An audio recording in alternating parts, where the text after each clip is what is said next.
Olá, internautas da TV 247, eu sou Daiane Santos, estamos aqui no ar com mais um programa Estado do Direito. Hoje, excepcionalmente, o professor Pedro Serrano não pôde comparecer conosco aqui e a gente convidou o professor Afrânio Silva Jardim, jurista, que sempre colabora aqui com as nossas programação, com o nosso conteúdo, para tentar ajudar a esclarecer um pouco sobre tudo que está acontecendo no país, principalmente quando diz respeito às questões jurídicas. Professor Afrânio Silva Jardim, muito obrigada pela sua participação aqui no Brasil 247, tudo bem? Tudo bem, eu agradeço o convite. Professor, ontem... Eu que agradecer. Desculpe. Não, eu que interrompi. Tá bom. Ontem nós tivemos aí mais um trecho, né, desse conteúdo de reportagens feitas pelo The Intercept, com parceria com vários veículos de comunicação, tratando aí sobre o conteúdo das mensagens do Telegram entre procuradores e até mesmo com o próprio ex-juiz, né, Sérgio Moro.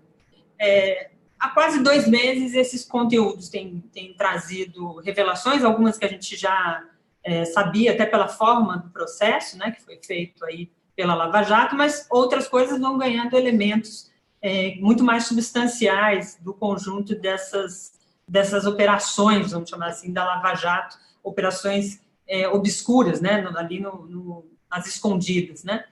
Desse conteúdo revelado ontem, o elemento que é crucial dentro desse conteúdo é a manipulação de provas, né.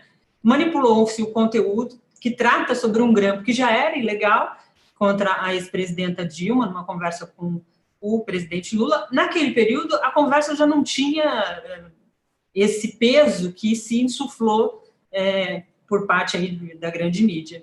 Com parte desse conteúdo revelado pelo The Intercept, isso só reforçou. Como é que o senhor analisa, primeiro, essa manipulação por parte dos procuradores e do próprio Moro, porque o conteúdo ali das mensagens aponta que o Moro deu uma orientação em relação àquilo que deveria ser divulgado posteriormente aí ao Brasil e que acabou resultando também na eleição, vamos dizer assim, do próprio Bolsonaro. Como é que o senhor analisa esse processo, professor?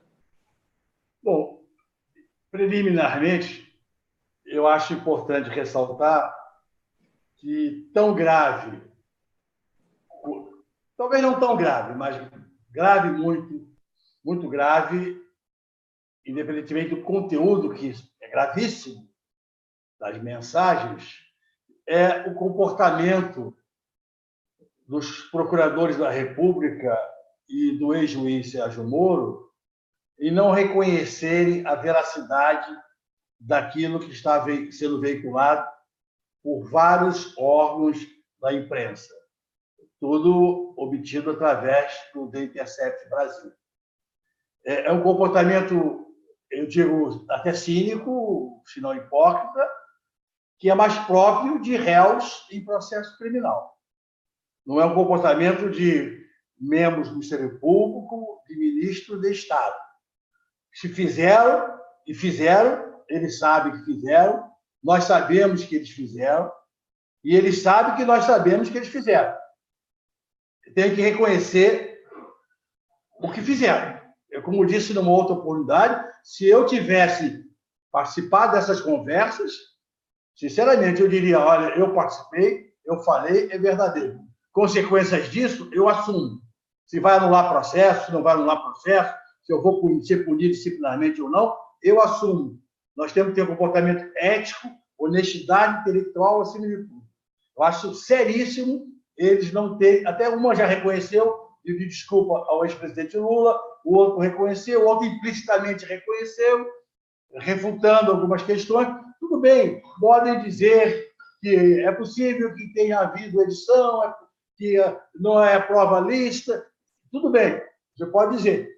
A edição há, e o próprio Guilherme fala, porque ele corta as conversas privadas, tem esse cuidado ético de cortar as conversas privadas. Mas aquilo que foi veiculado, e até áudios foram noticiados, eles não podem negar a veracidade disso. Ah, mas assim pode anular este processo, pode anular aquele processo, não sei, mas eles têm que dizer, nós somos procuradores da República, eu era juiz, agora sou ministro, e que eu fiz, eu assumo. Fiz isso, foi brincadeira, não foi brincadeira, conversa particular, e aí você pode dar a desculpa que quiser, mas não pode ter esse comportamento cínico perante a nação toda, dizendo que não reconhece o que todo mundo sabe que ele reconhece que é verdadeiro. Isso é um ponto assim, muito importante que eu acho que deve ser salientado. Em segundo lugar, é o conteúdo, né? Como você colocou, a gravidade do que foi dito, do que está sendo dito, está sendo veiculado. Hoje eu li, até coloquei na minha rede social, um texto do colega, amigo Lenny Streck, interessantíssimo, a respeito daquela conversa em que o Deltan diz: isso é um mero detalhe, é uma filigrana jurídica, o importante é o contexto político, né? E o Lenny Streck colocou um texto muito interessante, muito importante, sarcástico, a respeito disso. É um cadáver no chão, que é a nossa Constituição, né? De modo que mostrou, como você falou também, o que já sabíamos, de certa maneira. A gente vem de longa data, a imprensa alternativa, juristas, dizendo que a Lava Jato foi um esquema montado, primeiramente, para combater a corrupção, que se perdeu no meio do caminho, ou no início do caminho.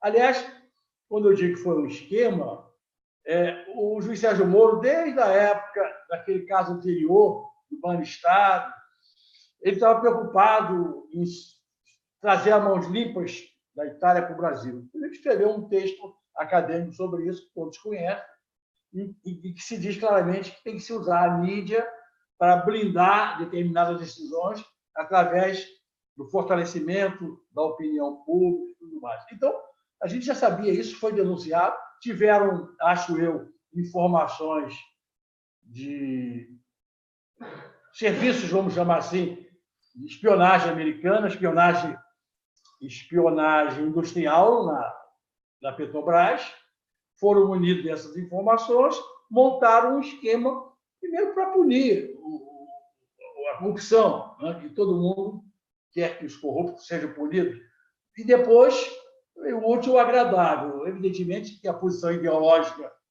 não sei se de todos, mas desse grupo que estava aí à testa da Lava Jato e do ex-juiz Sérgio Moro, tanto é que o ex-juiz Sérgio Moro é ministro do Estado do governo fascista. Eu jamais poderia ser ministro, aceitaria ser ministro de um governo cujo presidente é Jair Bolsonaro, jamais. Aliás, eu me negaria até a apertar a mão dele ou me cumprimentá-lo, né? Isso é outra questão pessoal. Mas isso fica claro, a posição ideológica deles, né? Quando foi feito aquele PowerPoint, o Deltan e outros estavam vibrando, alugaram uma antessala de um hotel, e está quase que, eu fico brincando, desculpa a brincadeira, quase que um orgasmo ali, e dizer que estão acusando o ex-presidente Lula. Então, aquilo, ideologicamente, foi contaminado, evidentemente. Quer dizer, a imparcialidade se deseja do juiz, deseja não, que é necessário, indispensável, do magistrado, acabou caindo por terra. E o próprio Ministério Público, que é o acusador, que é parte, mas nos casos de impedimento de extinção, as garantias da magistratura estão estendidas ao Ministério Público. O Ministério Público tem que ser uma parte, como dizia aquela maneira, imparcial, no sentido de que, num primeiro momento, ele faz a acusação com base na prova do inquérito. Depois de alegações, ele tira aquela capa de acusador e é fiscal da lei e deve opinar livremente, dentro do possível, com a maior imparcialidade. Dentro do possível, que às vezes é uma contaminação, às vezes não percebida sequer pelo promotor de justiça. Mas essas mensagens todas, voltando àquela questão, tornou claro que todo mundo sabia. Como eu disse hoje, o Lula era o inimigo a ser batido. Não só o Lula, evidentemente, né? Não só o Lula.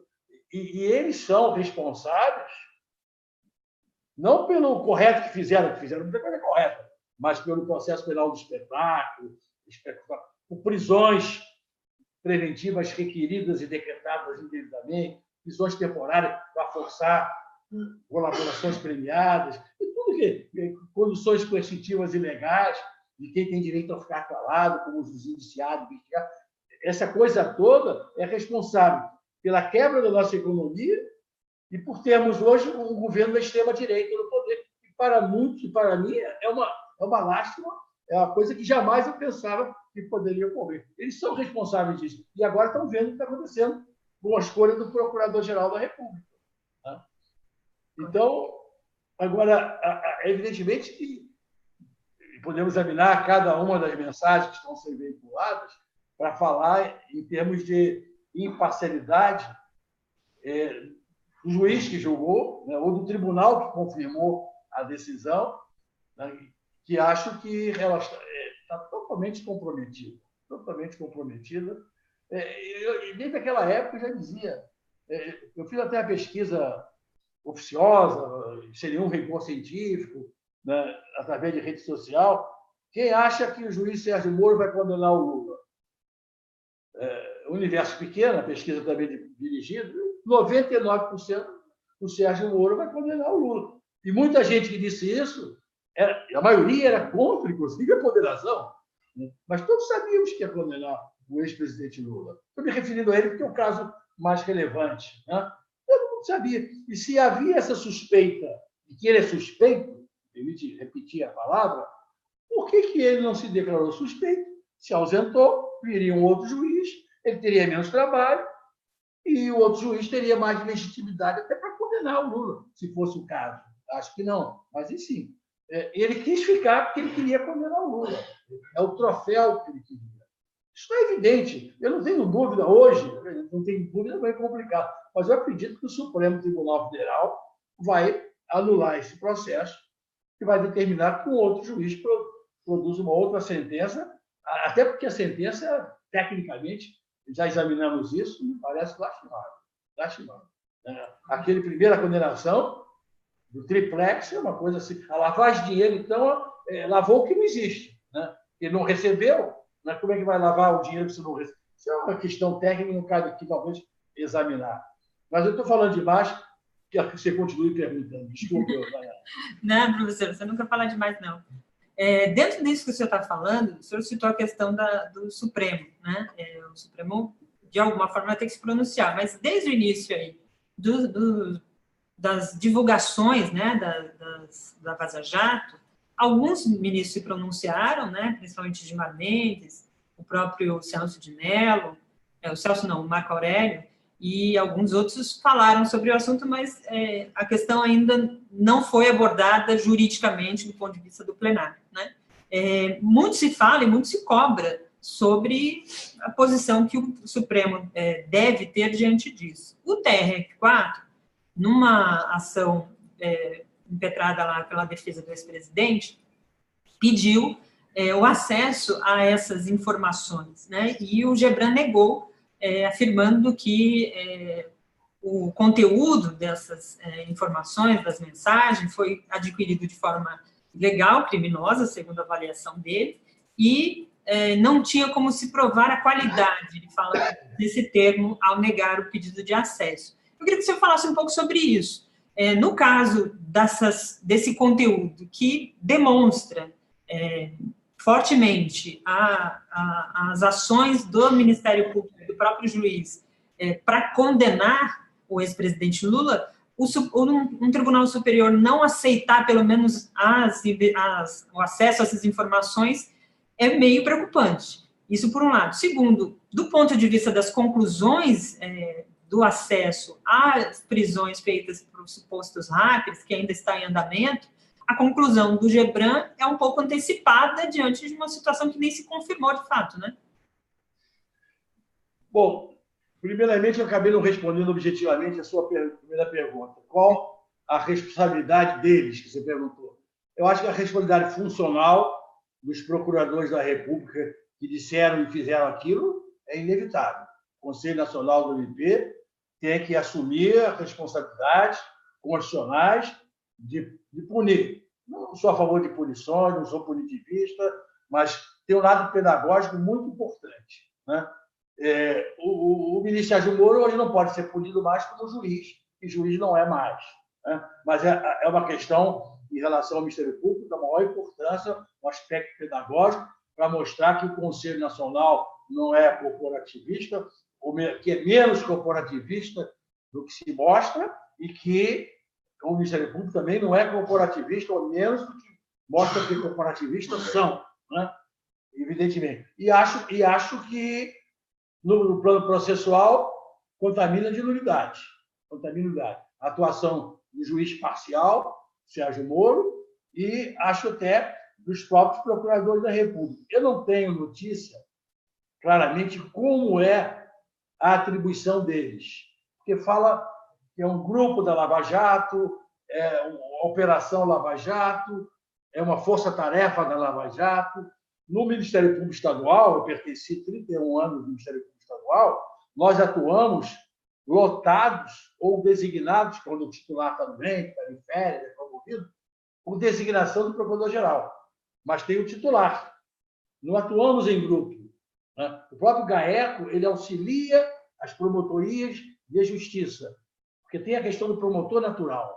Eu não sei como o Ministério Público Federal trabalha nisso. Eles nunca foram muito ciosos com essa questão do promotor natural. Mas, de qualquer maneira, é importante porque o réu, o investigado, o réu, tem direito a ser acusado, se for por um promotor não escolhido a dedo, não nomeado para perseguir ou para ser benevolente. Isso é uma garantia. O promotor natural, que o Supremo já até agasalhou a tese, etc, etc.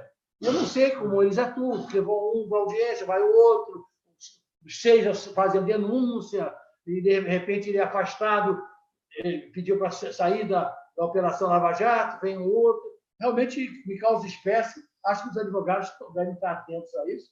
Não sei como é que funciona. Não é possível, o mesmo Ministério Público não é fungível. Ele não pode atuar no processo penal, ou no inquérito policial, ou na investigação deles, segundo o talante ou vedrinho de um procurador-geral. Ele não pode ser assim. Eu não sei como é que está sendo, não tenho acesso a essa informação. Mas nós queremos uns procuradores de justiça, os promotores de justiça. Aliás, deviam chamar procuradores de justiça federal, não procurador da República. Procurador da República é ser advogado da União, né? Mas, enfim, isso é outra questão. Promotor de justiça federal. Mas hoje eles estão promovendo menos justiça e mais defendendo interesses que nem sempre são os melhores, acredito. Né? Não todos, evidentemente, tem vários amigos.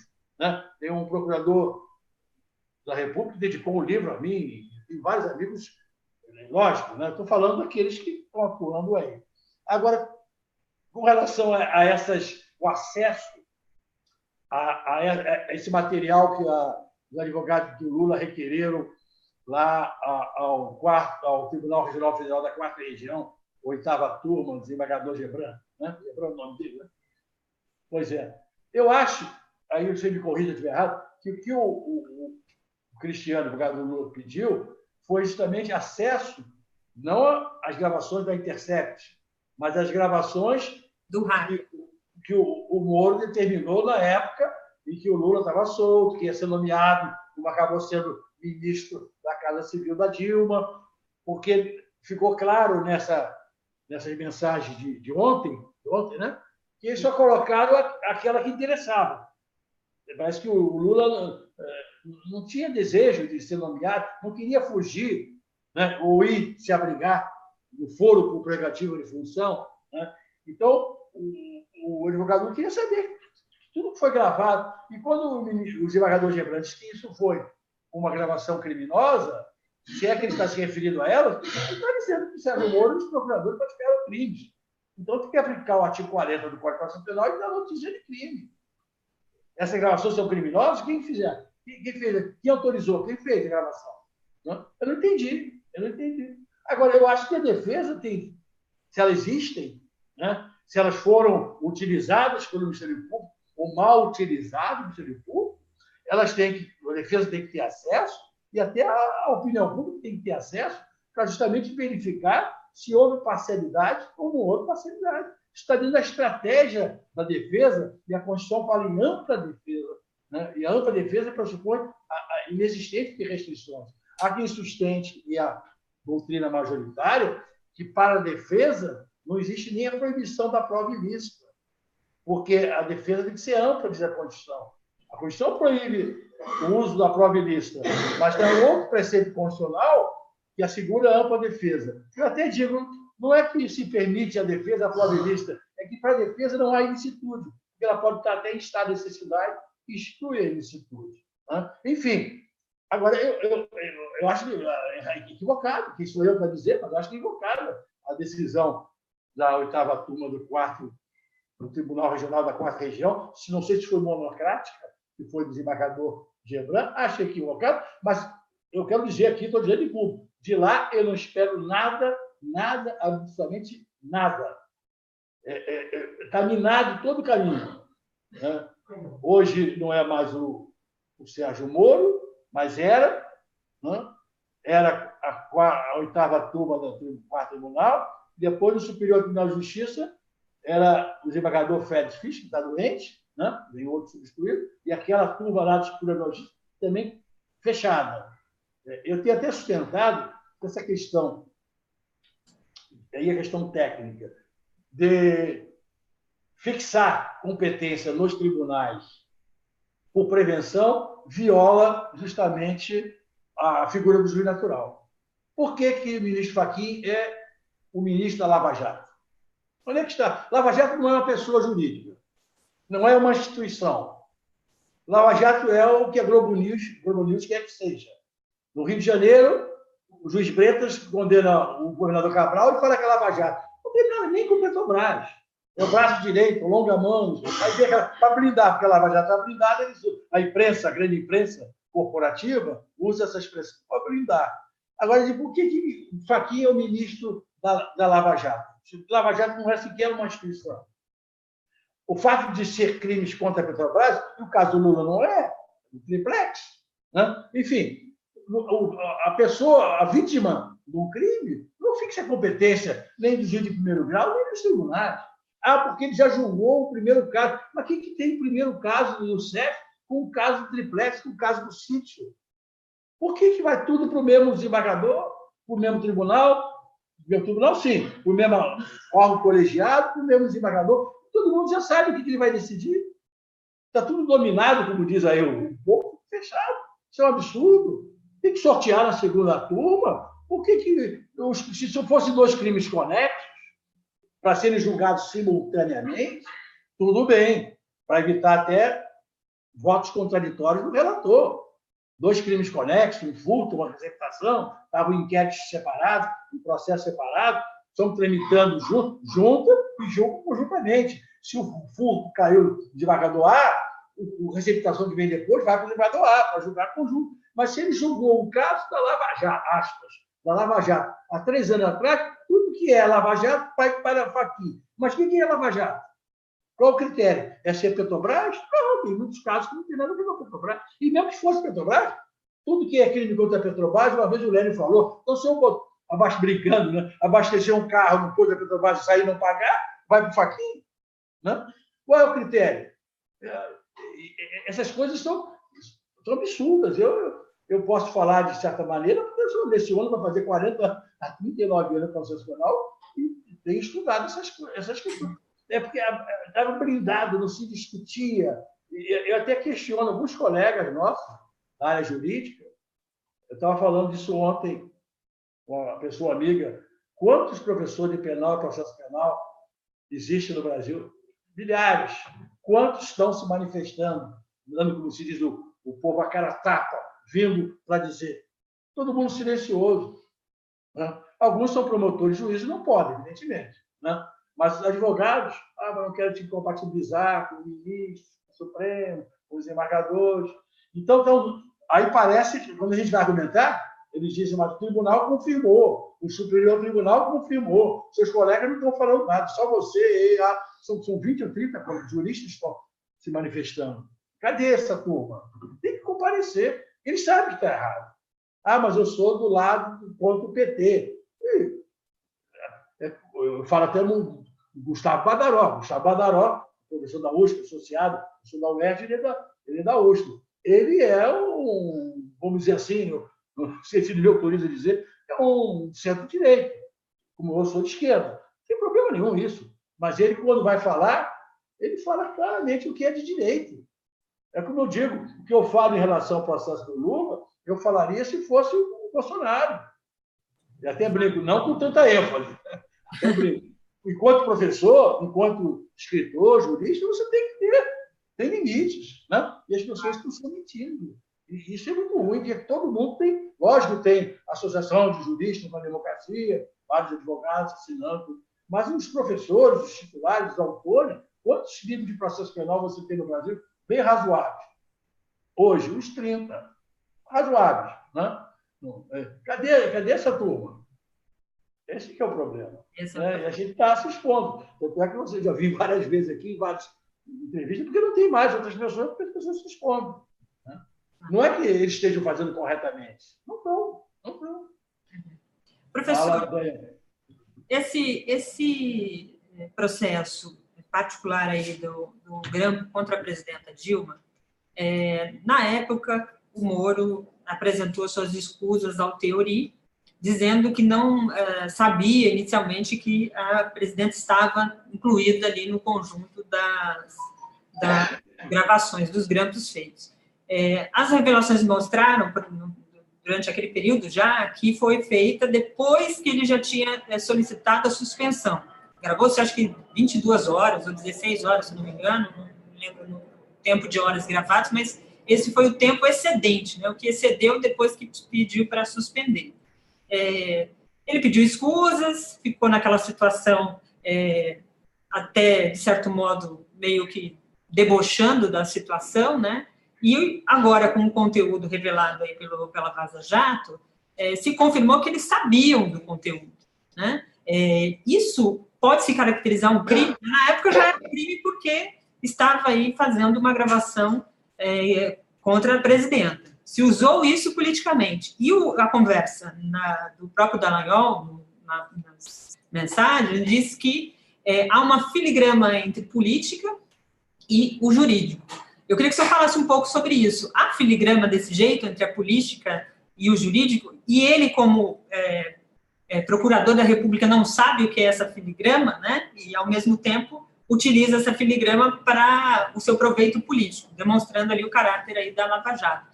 Mas, do ponto de vista da lei, a punição para ele no Conselho, por exemplo, se não der, é mais uma demonstração desse abafa Vaza Jato, né? Como falei, né? Eu digo o seguinte, o que esses... Como eu tenho mais idade, né? Eu digo até sem acho que é pejorativo, mas essa garotada do Ministério Público, né? Podia ser o pai deles, né? Eu tenho uma filha que é promotora de justiça, né? E minha esposa é promotora de justiça aposentada, minha irmã é procuradora de justiça aposentada. Eu sempre fui ligado ao Ministério Público, sempre critiquei o Ministério Público, porque eu gosto do Ministério Público, mas o que esses capazes, né, bolistrelismo, voluntarismo, fizeram no Ministério Público, nós estamos vendo isso. Nós vamos perder prerrogativas. O Ministério Público hoje é uma instituição amada por 50%, odiada por 50% da população, se politizou, se ideologizou, não vou conseguir falar a palavra, né? Mas se contaminou de ideologias, fizeram um mal imenso ao Ministério Público. Imenso ao Ministério Público. Esse voluntarismo, querendo aumentar a discricionalidade do processo penal, a plea bargain aqui no Brasil, negociando o Conselho Superior do Ministério Público, por resolução, absurdo, não pode legislar por resolução. A resolução 81, modificada pela 183, criou um acordo de não persecução penal, violando o princípio da obrigatoriedade da ação penal, modificando o sistema do Código. Não precisa dizer que ele é corporativo. Está aí, na resolução 81, está publicado, é ato normativo, está lá no Supremo, o ministro Lewandowski está uma liminar, declarar inconstitucional, né? Evidentemente. Então, o mal que eles fizeram é imenso.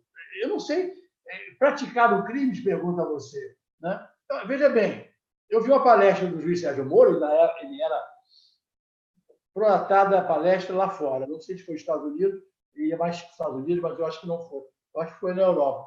Aonde, se defendendo de que ele vazou essa mensagem da presidente Dilma com o Lula, ele disse, mas eu vazava, não foi seletivo. Eu sempre dei publicidade a outras. Ele mesmo confessa, eu botei no meu... Agora ele praticou o crime, ele confessou o crime, né?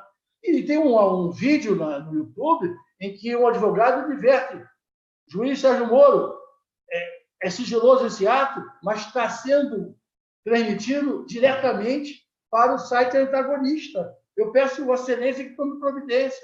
Não está fora do contexto aquele papo dele. Nós vamos quer que conste na ata, não sei o quê, né? E quem estava gravando jogando a audiência no site antagonista. Todo mundo sabe que ele vazava para a Rede Globo, tinha um esquema, todo mundo sabe. O que eu vejo é esse. Por isso que eu fico revoltado, você vê quando me chamam para falar isso, eu fico revoltado, porque nós somos 220 milhões de habitantes e as coisas acontecem e as pessoas não reagem, né? As pessoas não reagem, os juristas não reagem, lógico. A OAB agora está reagindo um pouco, né? Tem a Associação dos Juízes para a Democracia, o meu coletivo transforma o Ministério Público, tem a Associação dos Juízes para a Democracia, mas é uma parcela pequena, né? Então, evidentemente que eles praticam, eu acho que eles praticaram o crime. Não, a lei que fala da organização criminosa diz que é crime dar publicidade a prova sigilosa, atos processuais sigilosos. E eles tinham acordo, todo mundo sabe, isso vai aparecer em futuros vazamentos, né, que foram conseguidos pelo site Intercept, esquemas com o Sistema Globo, com o Regional Nacional, né, havia aquelas espalhafatosas conduções coercitivas, às 5 horas da manhã, às 4h30, já estava o jornalista Globo lá esperando. Como é que sabia? Como é que estavam lá na hora? Qual jornalista que acorda às 5 horas da manhã e sai pelo Rio de Janeiro para ver se tem dirigente? Está avisado. Né? Então, eu acho que é por isso que a grande mídia, aí, principalmente das TVs, ainda não entraram nessa vaza-jato ainda? Sim, porque eles estão comprometidos. Eles estão defendendo o juiz Sérgio Moro e a Lava Jato, a Rede Globo, principalmente, né? Até o final. Eles têm compromisso. Aí é até ético com eles. Não pode abandonar o barco agora. Né? Esse compromisso é antiético e ético, dentro da antiética. Né? Então, evidentemente, já viu? Quem não sabe disso, quem não vê isso, não é possível que ninguém. As pessoas têm que ser muito ingênuas, né? Tem que ser muito ingênuo para ver isso. Tudo bem, você pode dizer, então, existe isso, mas eu sou a favor disso. Então, tudo bem, diga que é a favor, que tem que blindar, que a opinião pública tem que ser dominada, né? Não foi, ontem mesmo brincaram, se perguntar à opinião pública se deve açoitar em praça pública um latrocínio, alguém que mata, a população vai dizer que sim. Né? E nós vamos voltar à Idade Média. Não, porque a população está sendo, né, não digo manipulada, mas sugestionada por esses programas simplistas, fantasiosos, espetaculosos, que acontece um crime em São Paulo, no Rio, né? E isso universaliza isso, parece que é uma coisa de todas as ruas, de todos os lugares. Né? Agora, aqui na Baixada Fluminense tem vários homicídios, ninguém fala nada. Agora, se é um engenheiro que está pedalando numa bicicleta, não gosto de falar bike, eu não sei por que falar bike, uma bicicleta, né? Ou num patinete, lá na Zona Sul, sai um acontecimento, aí todo mundo fala, tem que matar bandido. A sociedade é um obscurantismo, né? Qualquer um da nossa área que lê um livro de criminologia crítica, ou de criminologia mesmo, vai perceber, né, o quanto a mídia manipula a opinião. E a mídia, grande mídia corporativa, empresarial, despreparada e também manipulada. Eu digo, aquele jornalista, às vezes, aquele jornalista é vendido, ele é empregado da Rede Globo, que ganha 100 mil, até muito mais, né? E se ele contrariar o patrão, ele é demitido. Então, essa que é a questão. Né? Desculpe para passar. Mas no capitalismo nós temos liberdade. Você tem liberdade em frente ao Estado. Estou falando mal do Estado aqui. Né? Mas, se eu tenho um patrão, eu não posso falar mal dele. Se o patrão meu é da Rede Globo, eu tenho que ler exatamente o texto que ele me deu. Senão, eu perco 200, 300 mil reais, não pago a faculdade dos meus filhos, não pago a prestação da casa própria. Então, veja bem, a gente está vinculado ao contrato de trabalho. Mando em mim. Eu poderia ter essa barba, ou esse cabelo, ou essa tatuagem, se eu fosse empregado da Rede Globo, se eu fosse um apresentador, ou se eu entro em uma empresa qualquer, o cara diz, olha, eu só corto o cabelo, senão não pode trabalhar aqui. Eu corto o cabelo, preciso do dinheiro. Né? Então, a gente às vezes criminaliza, eu assim, criminaliza no sentido vulgar, o jornalista, mas às vezes tem que reconhecer que ele é um empregado. Né? O capital, né, domina, elegia um presidente da República, elegia um Congresso Nacional, domina. As televisões ganham dinheiro dos anunciantes. E são os anunciantes? São os empresários.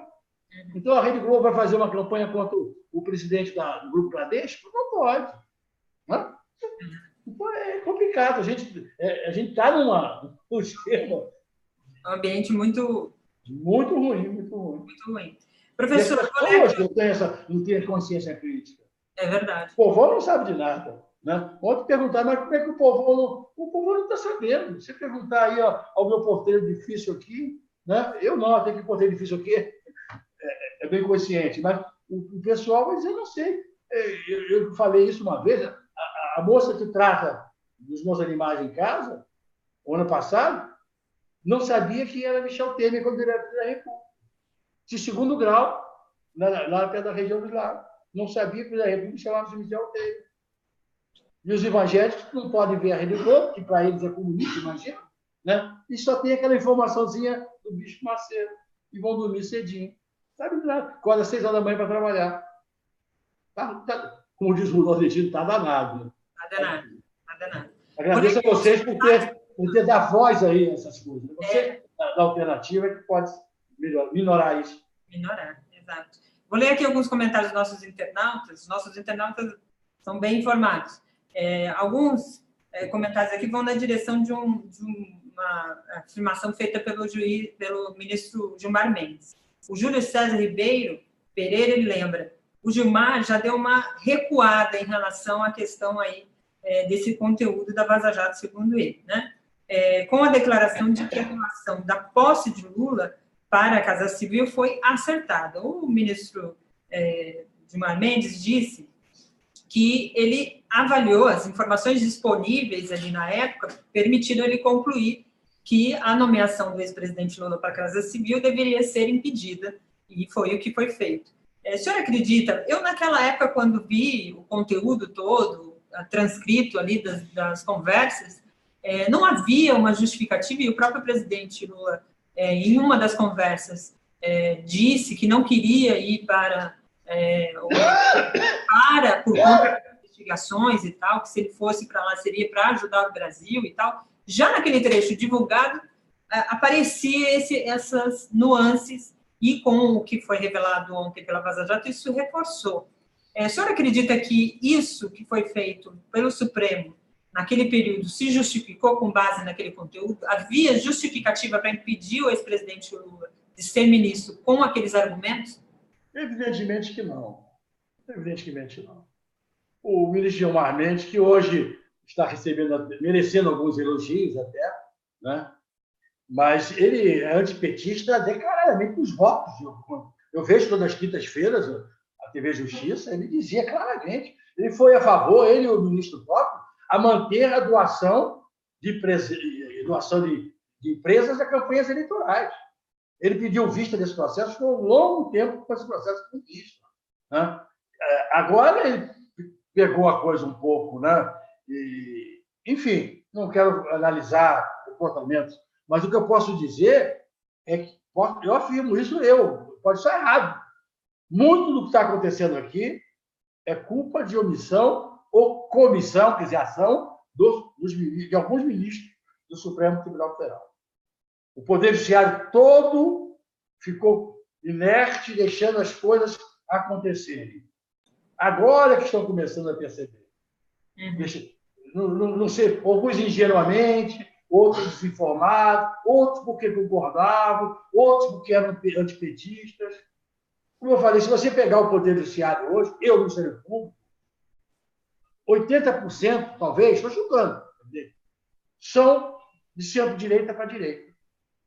E quando a questão ideológica comparece num processo, isso pesa. Isso pesa. Não vai dizer que não.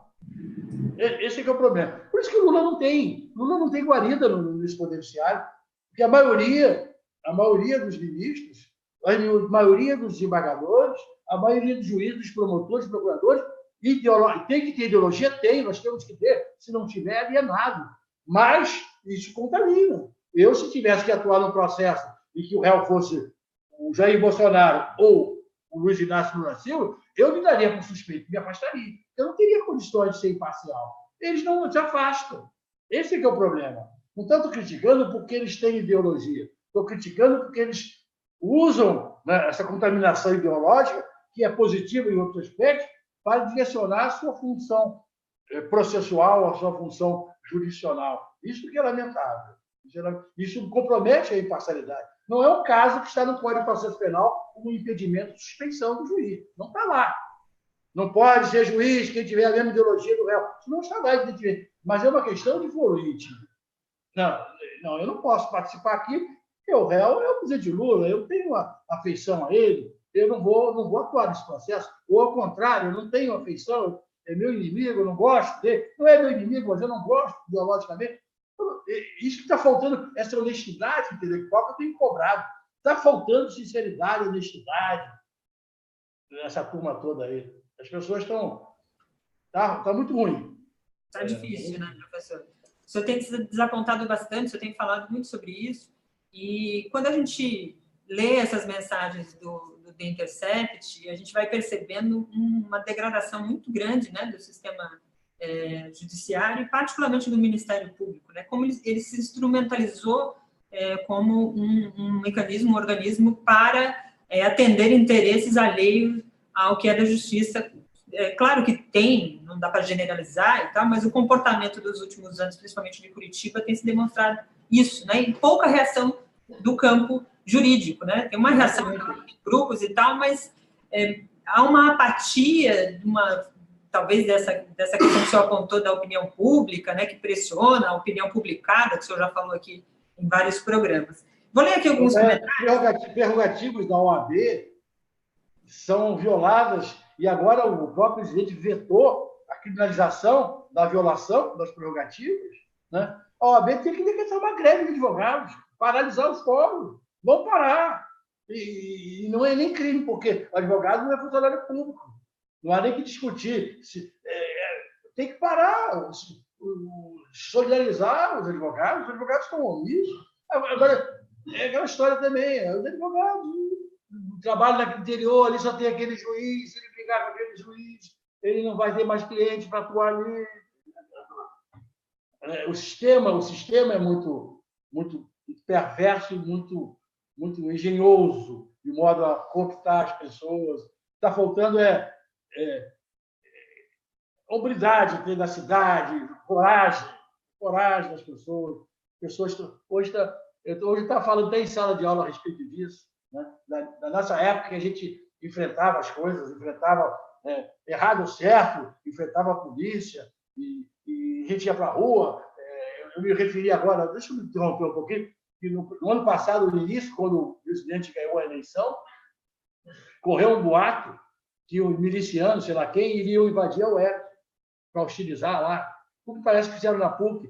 A representante de turma me ligou e disse: professor, só vai dar aula hoje? Por que não? Porque tem isso. Gente, nós somos 9 mil, 10 mil, 20 mil alunos. Quantos eles são? Não vamos ter medo, não. Não vai ter isso, não. Isso não teve, realmente. Mas nós temos que enfrentar isso. O fascismo ganhou muito na Itália e em outros países pelo terror, pelo medo. O povo não tem medo, não pode ter medo. Custe o que custar. Não estou pregando violência política, estou pregando legítima defesa, né? Nós não podemos... As pessoas têm medo de falar.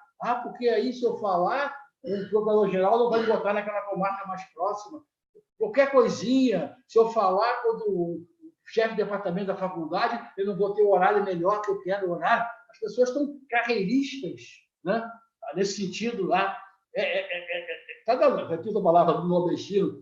Está danado o negócio. Está danado. Falta o Sobral Pinto da vida, tantos outros.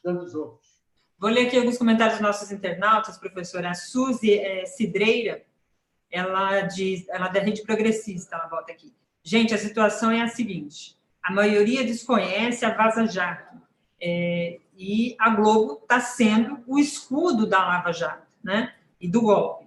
Se não criarmos uma alternativa, uma estratégia eficiente, nada muda e Lula continuará sendo condenado, né? aponta ela aqui no seu comentário. O Júlio havia perguntado aqui se pode grampear um gabinete do Executivo, né, no caso da Presidente da República, sem ordem judicial do STF. Isso não pode, né, professor? A gente já não pode grampear de ninguém sem ordem judicial. E só para apurar, no inquérito, crimes apenados com reclusão, inclusive. Se for um crime penado com detenção, nem com autorização judicial pode grampear. Naquela época, o Moro disse que havia feito o grampo contra o presidente Lula e que a presidenta Dilma estava ali no meio porque conversou com ele. Isso abre alguma brecha no sentido de dizer que não foi grampo, professor? Não. Veja bem, não sei se você se lembra. Eles deram publicidade, vazou, até conversa da falecida Dona Marisa com o filho dela, e até era uma pessoa muito informal, falando até um palavrão a respeito das panelas que estavam batendo. Isso não tem nada a ver com o processo de ninguém, de nada. Vazou, hoje estava até comentário, hoje uma rede social, um cientista social, dizendo para o Lula, você está danado, você tem que fugir, não se apresenta. E o Lula, não, eu vou me apresentar, e apresentou. Isso não tinha nada a ver com o processo do Lula, com o triplex. Eles botaram tudo isso para pegar o Lula, para pegar a Dilma. Isso foi uma estratégia política, né? Evidentemente, com interesses econômicos também, todo mundo está sabendo disso, né? Acabaram com os estaleiros do Rio de Janeiro, os empregos de 85% foram desempregados de estaleiro, né? Quebraram a indústria nacional, a Odebrecht, a reparação judicial, a AES e tudo mais, né? E interesse econômico dos estrangeiros, evidentemente, aparece aí por trás disso tudo. Ninguém é ingênuo, se aproveita, às vezes, dessa situação toda. Foi uma coisa, e a ingenuidade que vai acabar com a corrupção. Agora que nós estamos falando aqui, numa prefeitura longínqua, alguém está fazendo lá uma licitaçãozinha, marota, já botando as cláusulas, direcionando uma determinada empresa, que é do vereador, que é do filho do prefeito. Isso não vai acabar nunca, isso vem desde o descobrimento do Brasil, tem que combater, mas não é valioso punir a qualquer preço. Você combate assim, diminuiu, lógico, diminuiu, Petrobras diminuiu, daqui a 10 anos, 15 anos, eu não estarei mais vivo, talvez, volta de novo a mesma coisa, e a sequela é o Estado de Direito Democrático que foi amesquinhado, que foi decepcionado. Isso que fica, gerações e gerações, para recuperar. Quer dizer, uma ingenuidade muito grande, messiânica, desses garotões que pensaram que... E você vê o que estavam querendo fazer, né? 2,5 bilhões, o Deltan estava pensando em ser senador, que aí combateria os inimigos. Né? A expressão é essa. A Gleisi Hoffmann e o Requião, inimigos, usaram essa expressão, que não teria espaço para ser senador. Eu tinha interesses juntos aí.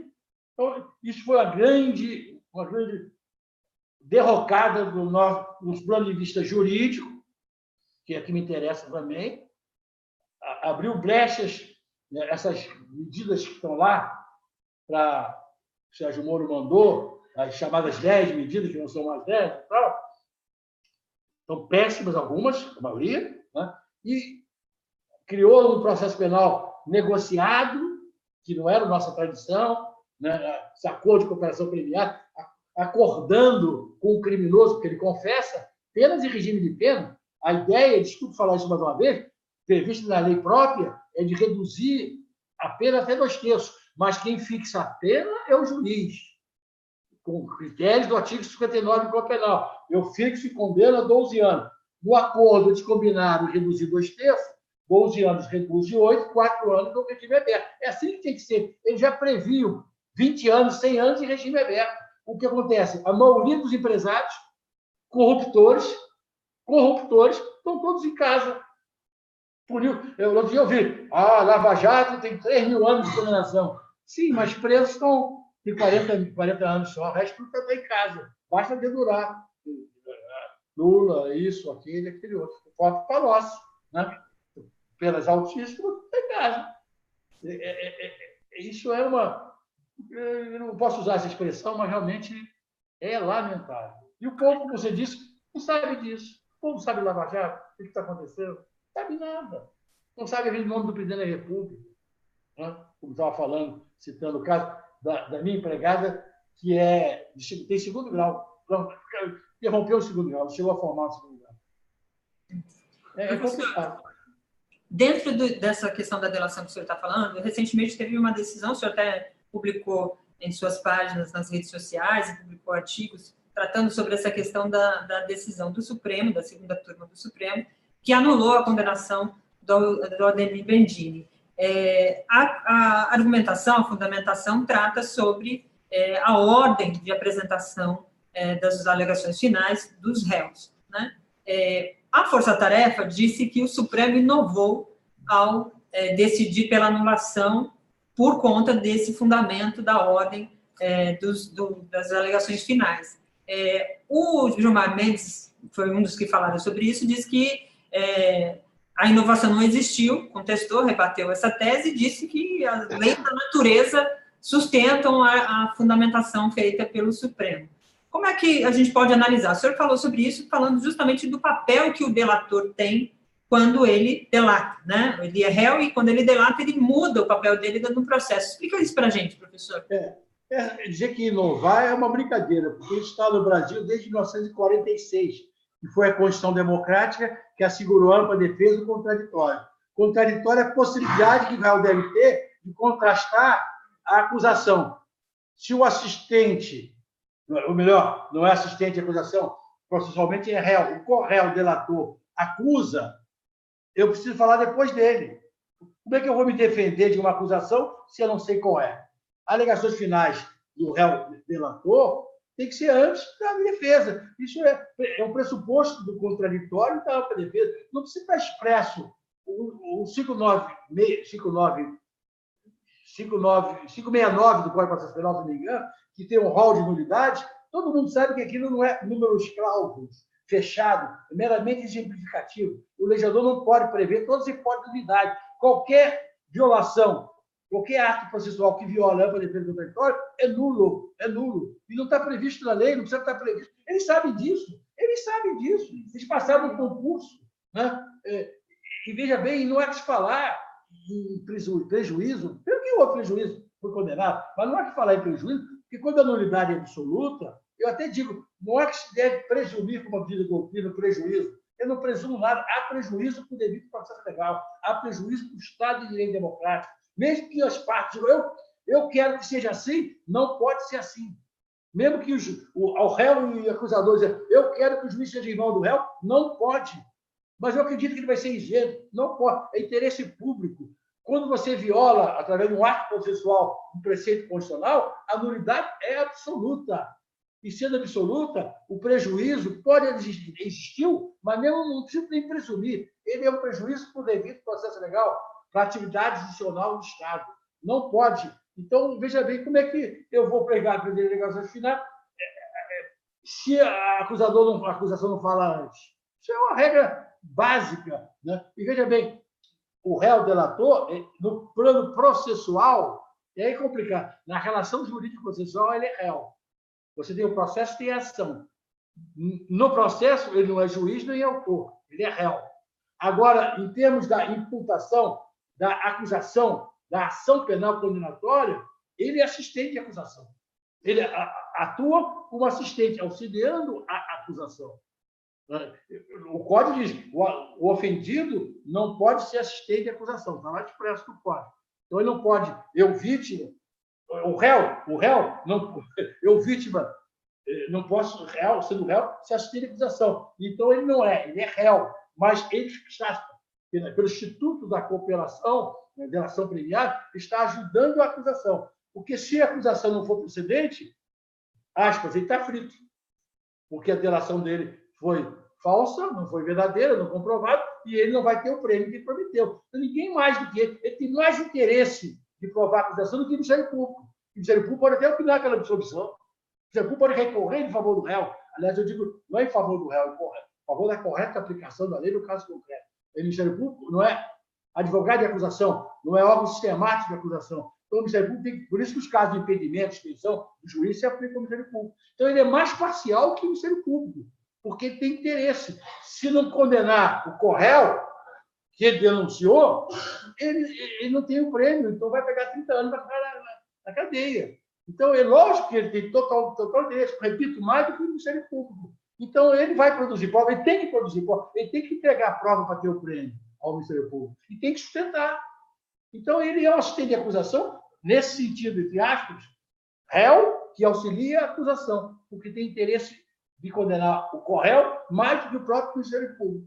Então, ele tem que falar antes. Isso não é novidade nenhuma. Isso aí foi suscitado pelo advogado Toron, que é um grande advogado, engenhoso como é, né? E as pessoas não tinham percebido. O Supremo fez isso, fez muito bem, e deve fazer. Mas vai anular esse processo? Cada caso vai ser um caso. Né? Se houve isso, que anule. Paciência. Ganha a democracia. Um réu que merecia até, não é o caso do Lula, um réu que mereça estar condenado, se, em razão do devido processo legal, ele está solto, perdemos e temos o cara condenado na cadeia. Nós ganhamos porque temos a reafirmação do Estado Democrático de Direito. Isso é mais importante que condenar, botar na cadeia um criminoso. Né? Por isso que a prova ilícita, mesmo verdadeira, para acusação, vale. Não vale. Não vamos para condenar A ou B, colocar tudo numa sociedade insegura, admitindo-se, em regra, a prova ilícita. Né? Essa é a compreensão que precisa ter. Nós temos que trabalhar no atacado, não no varejo.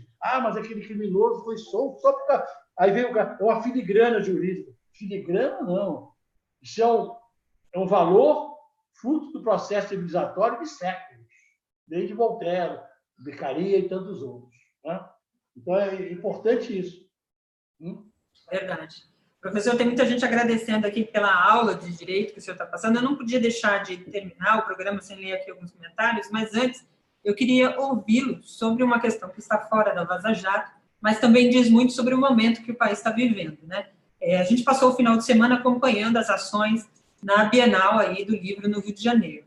Essa situação chegou ao ponto de chegar até o Supremo Tribunal Federal, que teve que cassar a autorização lá feita pelo TJ do Rio de Janeiro, autorizando o prefeito a fazer apreensões e busca e apreensão de livros que supostamente, segundo a avaliação da própria prefeitura, seriam aí criminosas ou ofenderiam aí as crianças com base num beijo gay, né? E a partir disso se alastrou para qualquer publicação LGBT. Houve protestos dentro da própria Bienal, de pessoas que participavam lá. O Felipe Neto comprou 14 mil livros e distribuiu. Enfim, houve uma reação, uma resistência a esse tipo de conduta. Mais de 70 autores também se manifestaram. Mas como é que o senhor avalia esse tipo de conduta, né? A prefeitura tinha margem, tem autorização legal para fazer esse tipo de ação? Não, uma série de equívocos, inclusive do presidente do Tribunal de Justiça do Estado do Rio de Janeiro, que cassou a liminar do juiz de primeiro grau. Isso foi colocado corretamente. O Supremo, não é de agora, já há algum tempo, reconheceu o casamento entre pessoas do mesmo sexo, homoafetivo, como se fala. Então, homem com homem, mulher com mulher, podem casar. E, se casam, tem atividade sexual. Aliás, tem o dever até de ter. Né? Não é nada pecaminoso isso. Então, se um homem beija a mulher, a sua esposa, na boca, é de acordo com a moral. Se o homem pode casar com um homem, a mulher pode casar com um homem, eles podem se beijar também. Esse comportamento pode ser até criminoso, porque ele discrimina. Né? E o Supremo também, aí eu acho até que é discutível, por analogia, ampliou o crime de racismo para o crime de homofobia. Né? A rigor foi até isso que aconteceu. Né? Juridicamente, eles podem casar, estar de mão dada, se beijarem. Agora, não pode fazer sexo explícito, como o hétero também não pode fazer. Isso é outra coisa, né? Evidentemente. Né? Beijo na boca me parece que seria certo. E um desenho. Quer dizer, é uma coisa absurda, até juridicamente falando. Agora, o problema que nós estamos vivendo hoje é o fundamentalismo religioso que vem carregando um falso moralismo. Esse é que é o problema. Eu estou ficando com uma certa dificuldade de até conviver com esse fundamentalismo religioso. Eu que sou agnóstico, né? respeito o direito das pessoas acreditarem no incrível, né? no não provado, enfim, vamos discutir essa questão aqui. Mas eles não estão aceitando que a gente possa agir de modo diferente. Isso é fruto de uma sociedade autoritária. Eu, com essa barba, com esse cabelo, que não é o normal, na rua as pessoas olham. Né? As pessoas não estão habituadas a aceitar o diferente. Todo mundo tem que ver Fantástico, todo mundo tem que ver o jogo de futebol, tem que fazer o churrasco domingo, tem que ver o pagode domingo, depois tirar a soneca no domingo. Né? Aquela coisa tradicional, burguesa, todo mundo tem que fazer igual. Então, o homem com o outro homem passa de mão dada no shopping, as pessoas ficam olhando. Tudo bem, não é normal. Em termos de normalmente é mulher com homem. Mas isso tem que ser natural. Tem que se tornar isso natural, porque agora é possível casamento de homem com homem, mulher com mulher, juridicamente, no papel. Então, acabou. Entendeu? Agora, o juiz, o desembargador, dizer isso é lamentável. Né? É lamentável o aspecto autoritário, cultural, né, preconceituoso dessa sociedade, hoje contaminada por essa religiões e mais religiões. Né? Isso está sufocando. Né? Isso é um problema seríssimo. Né? Nós vamos, daqui a pouco, ter intolerância religiosa. Né? Alguns evangélicos já discriminam a Umbanda, e agora os católicos. Nós não tínhamos esse problema. Né? Eles estão assiduosamente. Nós estamos vivendo um Estado teocrático. Nós tínhamos, desculpe-me me estender, a teologia da libertação. A Igreja Católica tinha opções políticas e ideológicas, mas não tinha uma bancada da Igreja Católica no Congresso Nacional. Não se elegia alguém dizendo que eu sou católico ou eu sou evangélico. Né? É diferente. Agora não, agora é uma coisa entrando no Estado. Nós estamos caminhando para o Estado teocrático. E o presidente da República incentiva isso. Né?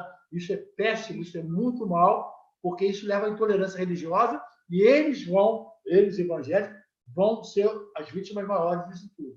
Né? Porque querem impor os seus preconceitos, os seus conceitos, as suas crenças. Eles são intolerantes. Como também na Igreja Católica tem o Agnus Dei, a tradição família e propriedade, que são também intolerantes.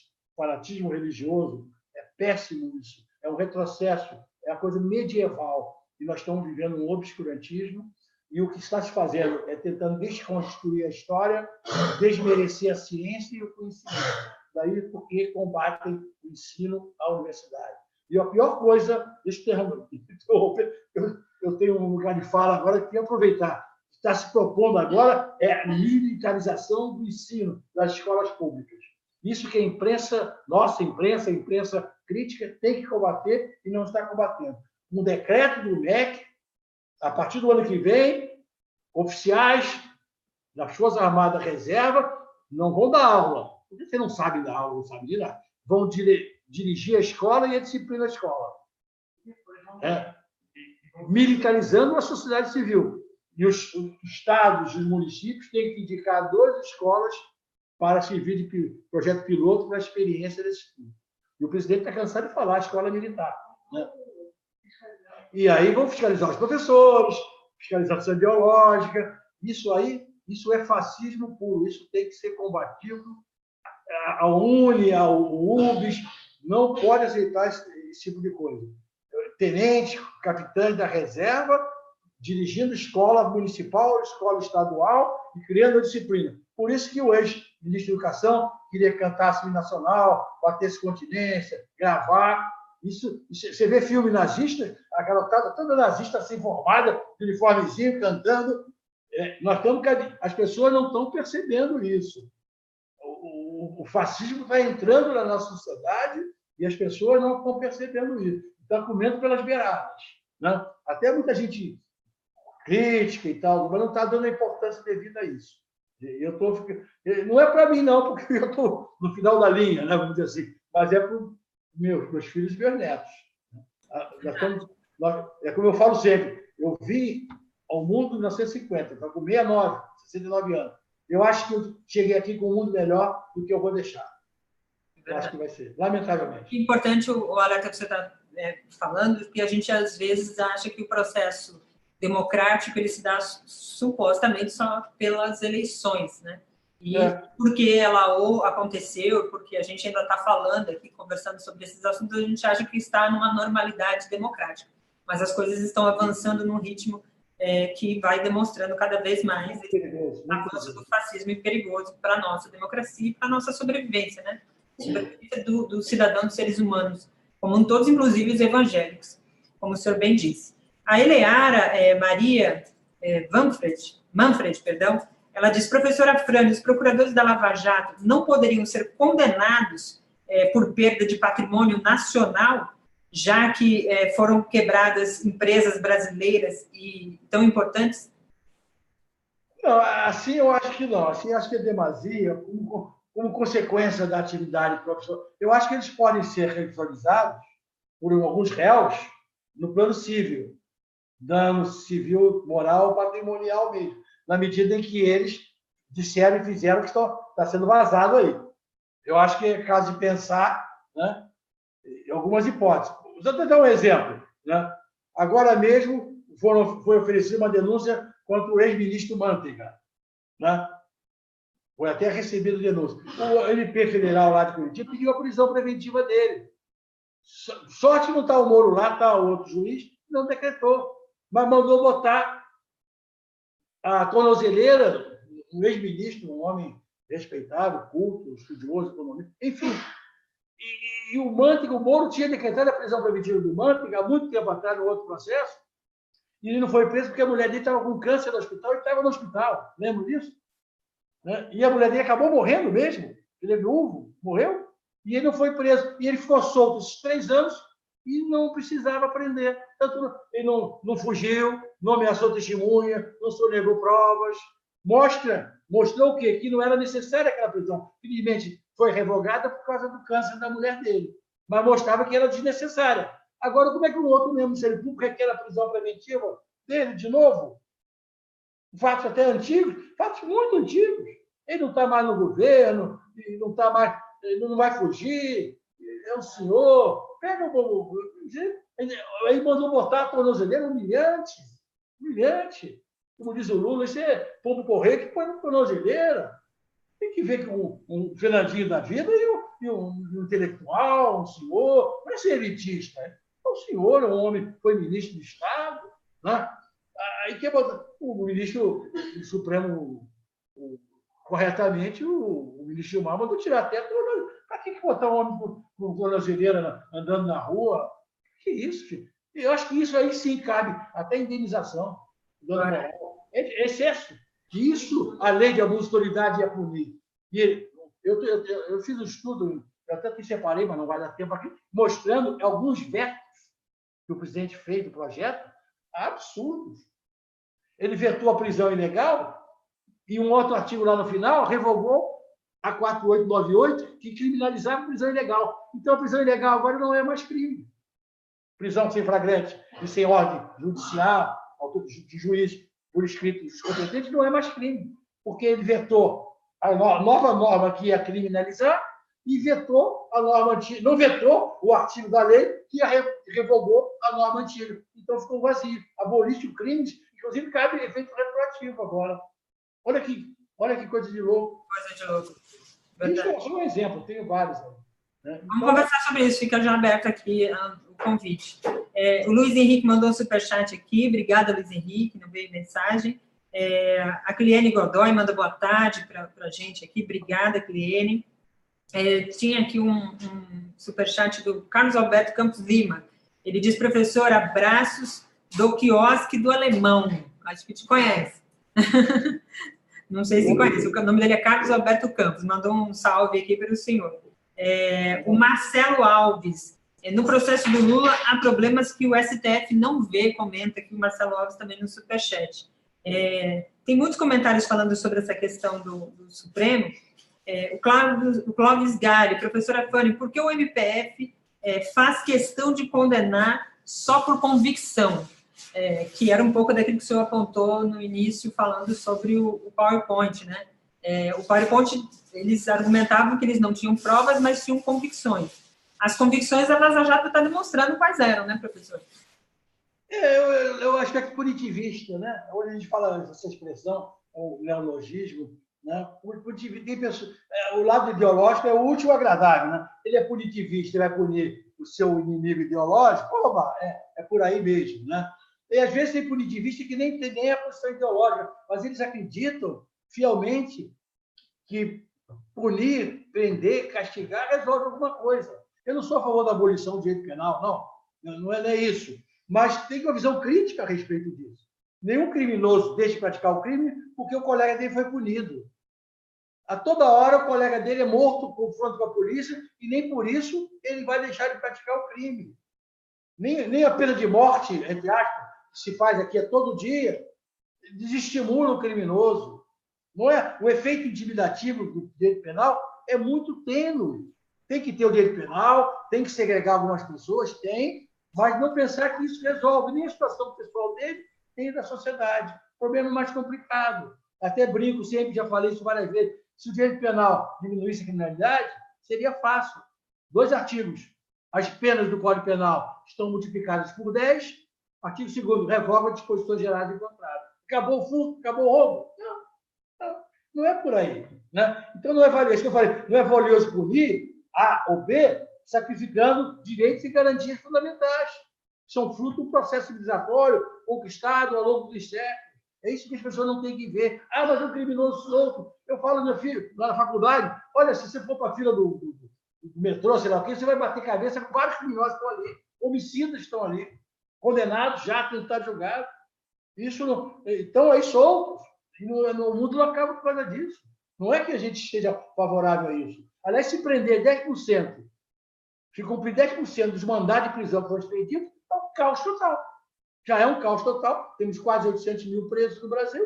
Se prendesse mais, ele não tinha nem lugar para votar. Não pode nem cumprir. É que nem diz o Hamilton Bueno de Carvalho, desembargador opositor do Rio Grande do Sul. Né? A justiça funciona bem. Porque ela foi feita para não funcionar, logo funciona. Se ela funcionar, quebra o sistema penitenciário todo. Né? Então, as pessoas têm essa visão ingênua do punitivismo.